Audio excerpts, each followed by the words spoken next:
When you do a sequel, it's important to create something new, but something that also feels familiar. The thing that was most prevalent when I first took on this project was the grids.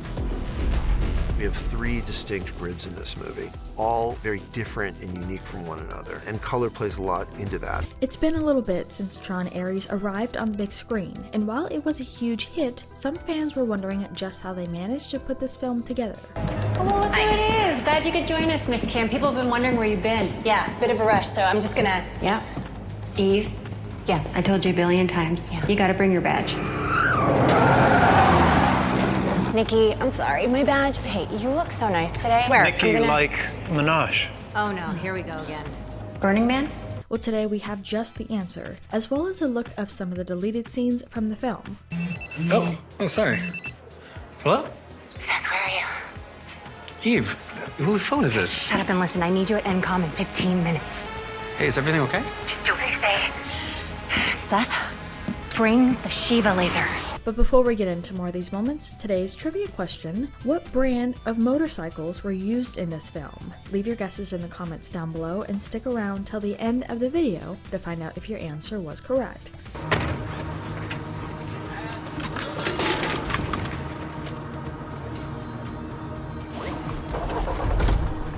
You're a program.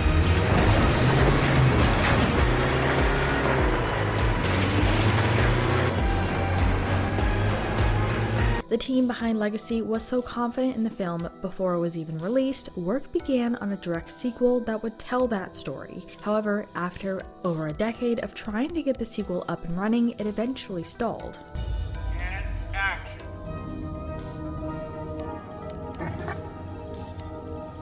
We always knew that Jeff Bridges had to be in this. You work years making a movie, and I never feel safe until I see the person in front of my camera. You know? It is such an open space, you know. So Tron Aries is not a direct sequel to Tron Legacy, but it happens in that world and won't break the canon. The story of Legacy or the original Tron film are still in the foundation of the story we're telling, Springer said. So that means in Aries, Sam and Quora existed. He isn't just showing up and winging it. He really got back into the character of Flynn to do this role. For those of us out there that are Jeff Bridges fans, he's an example of like a great human being, an incredible actor. He's fun, he's funny, he's easy to love. So every second I had with him on the set was sacred. Tron Aries centers on 2 companies, Encon and Delinger, who are racing to acquire the Permiance Code, the key to making assets born in the digital world of the grid a permanent reality. It feels like you're in the grid. You are Dillinger Corporation, security software. You're this creature with armor and lights everywhere and disc on the back. So I loved the suit. It was very heavy, but worth it. You know, it's not easy to wear those suits. I thought I was training to do the stunts, but really I was training to wear the suit. Leto is the star of Tron Aries, and he has been involved with Tron since well before Tron Aries existed. Springer revealed that during production on Tron Legacy, Leto asked about appearing in that movie.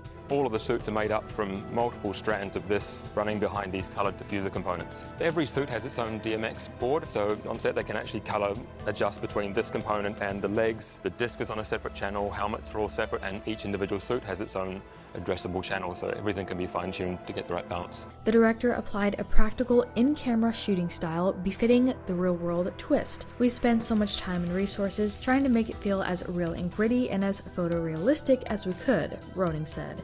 Okay, that was great. Going again? I'd have this moment alone in one of these sets on a physical build of the grid. Where am I? The care and the effort, the work that was put into building these sets by these groups of craftspeople was just incredible. We shot for 6 weeks in Vancouver on a lot of nights, a very film-friendly city. Individually, it's so technical and tedious or challenging. Yeah. Okay, good. Let's try and shoot it. I would say yes to that. But then slowly but surely, as you go into post-production and you start seeing Industrial Light and Magic do their magic. That never gets old. And then you have the sound.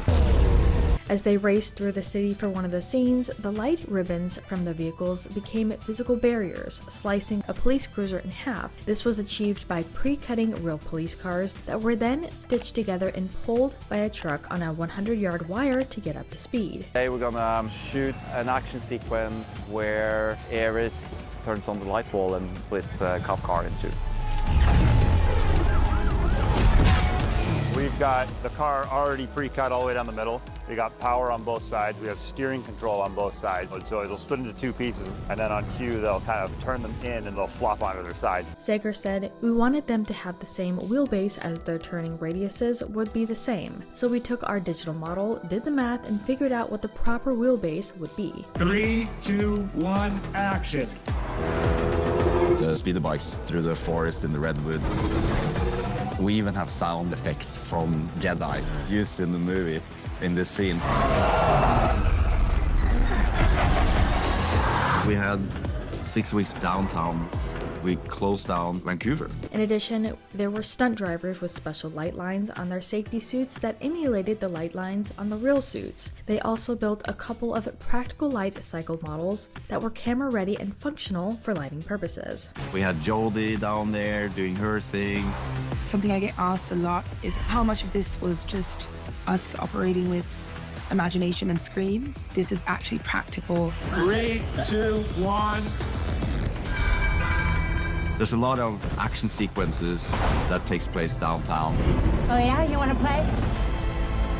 When it was asked of Tron Aries director Joachim Roning about his mid-credit scene and what kind of future threat this new Julian Sark hybrid could represent, Roning was cautious about the potential for a Tron 4, replying, "Obviously, you never know. The last Tron was 15 years ago, so who knows where we're going to be allowed to go with this." We put light on them and we ran them through the shot to get the light to reflect on the streets and the water and the buildings so that Industrial Light and Magic could put the CG bikes on top of some of these shots. And cut. Cut it, cut. That was great. With so many sequels coming out though, even with projects made decades ago, it wouldn't surprise me if they ended up betraying a fourth installment. You and Greta sitting on the light skimmer for a couple of days. Yeah, that was great because there were, the elements of wind. Even that simple thing of having so much wind and then the motion of the bike. Yeah. Turner Smith's favorite part of the Joachim Roning directed sci-fi spectacle was getting to raise hell as the warrior Athena. Light skimmer. It's basically my homage to Return of the Jedi, speed bikes going through the redwoods, basically.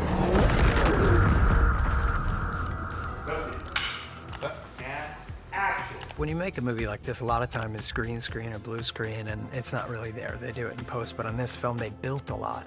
"I work hard and I also play hard," she adds, "especially when you get to put on costumes that are out there and ride on light cycles and pretend like you're inside of a computer grid. It definitely is play." Aries has come back from being printed.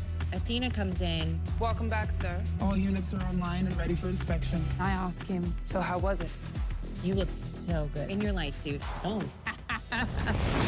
Costumes were a trip, right? Your costume, was it heavy? I think it was 45 pounds. Turns out she already had motorcycle skills before she even signed up for the project to begin with. If you had the chance to drive an actual Tron light cycle, would you? Yes, however, you're lying down completely horizontal. Actual light cycle stance is horrible for the human anatomy. But it would be amazing. And as far as the answer to our trivia question, the real-world motorcycles used in this movie are Ducatis, which was also the same make as the bike ridden by Sam Flynn in Tron Legacy in 2010. I am a Jodie Turner-Smith superfan. She did all her own stunts in this movie, which not many actors do. Sometimes you get cast to play an absolute badass and nobody wants to let you actually do that. But they really let me play on this. There are these scenes where I am genuinely terrified of Jodie. But we wanted to turn this around you guys. What do you think about all these moments? Which one was your favorite and who was your favorite character in this film? I love the stuff when I crash into the NCOM offices.